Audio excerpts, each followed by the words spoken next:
Having introduced the approach generally, it's now time to move to a discussion of how this approach applies in the particular context of displacement in the context of disasters and climate change.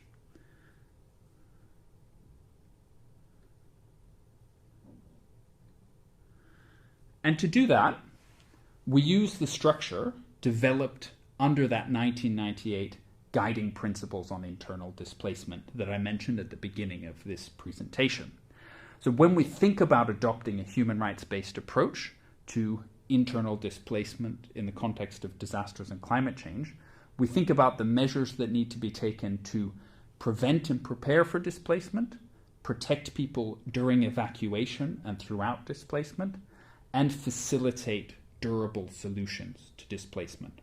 So what I'll do in the last part of this presentation is talk through a few of the ways in which a human rights-based approach, as we've developed here, applies to those three phases of displacement, starting with prevention and preparedness for displacement.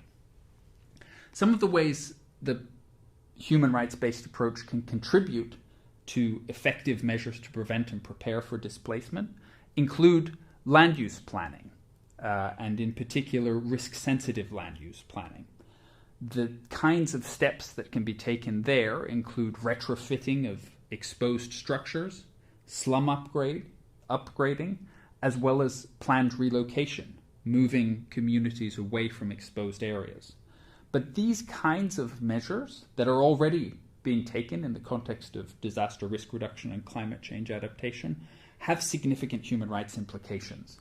Taking the example of planned relocation, for instance, there's a critical need to take into account the procedural element of a human rights-based approach to ensure that any measures taken to move people out of harm's way reflect a deeply participatory process where individuals and communities play a role in deciding where they end up and how their lives are going to be in a new place. Whether they want to move at all in the first place is a starting point in that context. And there's a range of examples from across the world, not only in Asia and the Pacific, which reflect the consequences of failure to adopt a participatory approach. Indeed, the substantive element of the human rights-based approach is also quite important in this context. When we think about, for instance, the need to balance the obligation of the state to protect the lives of people within their jurisdiction, for instance, from landslide risk, against the interests of individuals and communities to the right to shelter, the right to property, the right to freedom of movement and to decide where they live. So these are not always easy balancing acts to conduct, but it's very important to have mechanisms in place to ensure that human rights are part of the consideration in these kind of land use planning contexts, which are necessary to address displacement risk. Another effective practice for reducing displacement risk, or at least the risk of harm arising in the context of displacement, is the pre-identification of evacuation centers.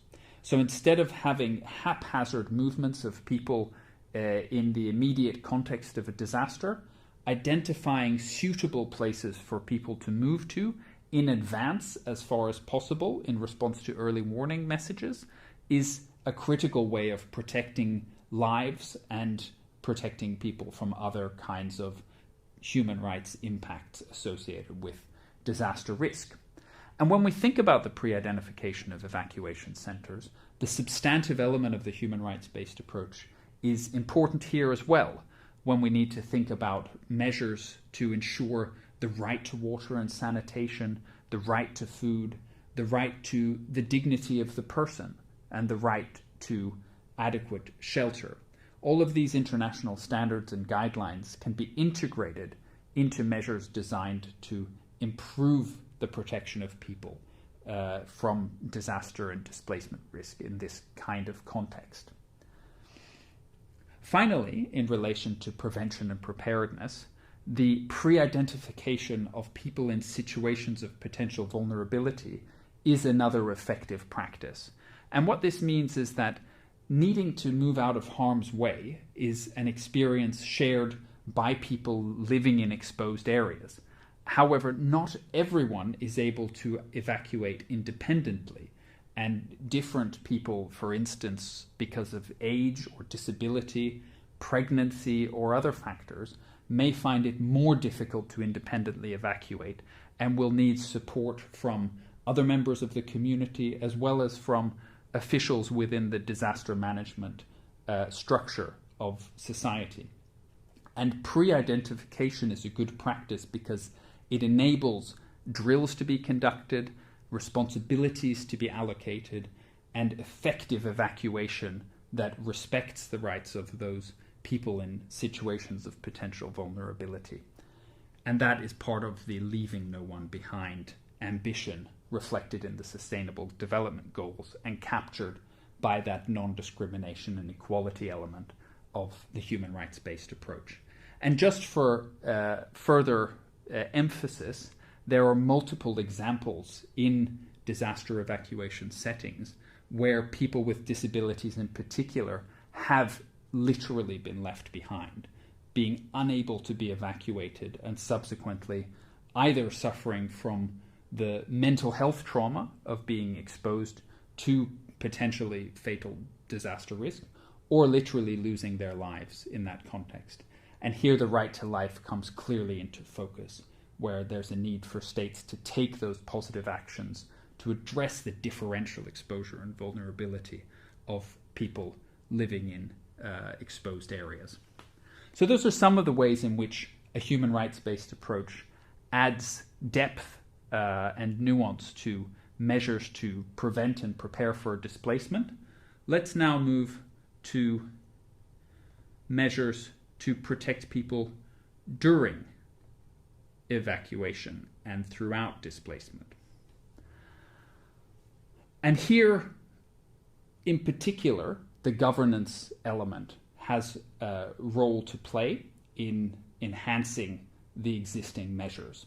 Questions about the management of evacuation centers and temporary shelters in terms of the roles and responsibilities, the inclusion of displaced people themselves in the management of the centers, the kind of complaints and safeguards measures that are in place to protect people from sexual and gender-based violence, as well as questions about the extent of forced evacuation and at what point officials can require people to leave properties that they consider being exposed to disaster risk.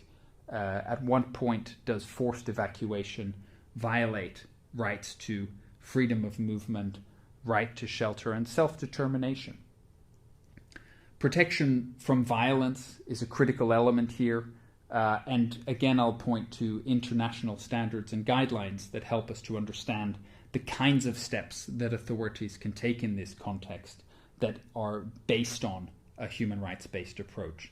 And in this context, I highlight the Interagency Standing Committee guidelines on gender-based violence in humanitarian settings. The non-discrimination and equality element also warrants consideration in the context of protecting people during evacuation and throughout displacement, particularly when it comes to non-discrimination in relief distribution, but also in the management of the centers in terms of guaranteeing lighting and better accessibility for people with mobility difficulties. Substantive rights in evacuation centers are, as I mentioned earlier, further developed in the SPHERE standards and the IASC guidelines on protection of persons in situations of natural disasters. And these are extensive guidelines that warrant a lot of particular attention in a context-specific setting. So we now turn to the final element, which is how a rights-based approach contributes to durable solutions to displacement. And here again we refer to existing rights-based international standards and guidelines. In this case, the Interagency Standing Committee's Durable Solutions Guidelines. Those guidelines identify three forms of durable solutions. return to the original location, local integration in the place where people have been displaced, or resettlement to another area.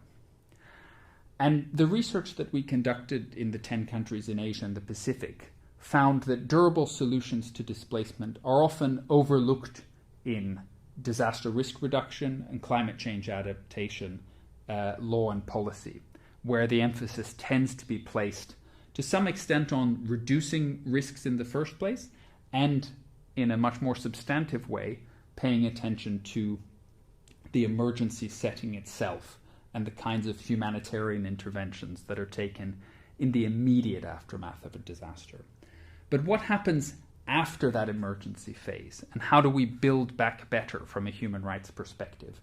And what the Interagency Standing Committee's Durable Solutions Guidelines provide is an 8-element assessment framework, including safety and security, adequate standard of living, access to livelihoods, restoration of housing, land and property, access to documentation, family reunification, participation in public affairs, and access to effective remedies and justice. Now, time won't permit us going into the different elements here, but the important point to emphasize is that the international standards and guidelines and the principles of governance, systems and structures, non-discrimination and equality, procedural rights relating to participation and access to information, as well as substantive rights and non-discrimination, all help in the development of durable solutions to displacement, with the aim of a durable solution being defined as a situation where people's circumstances are no longer defined by their experience of displacement. So whether they get to go back home or whether they build new lives in another part of the country, the human rights-based approach helps to guide responsible actors in the articulation of strategies and the implementation of approaches to build back better from a sustainable development perspective. I hope you found this presentation informative, and we'll have more opportunities to develop our thinking together as part of this course. And I thank you again for being here and engaging with this important topic.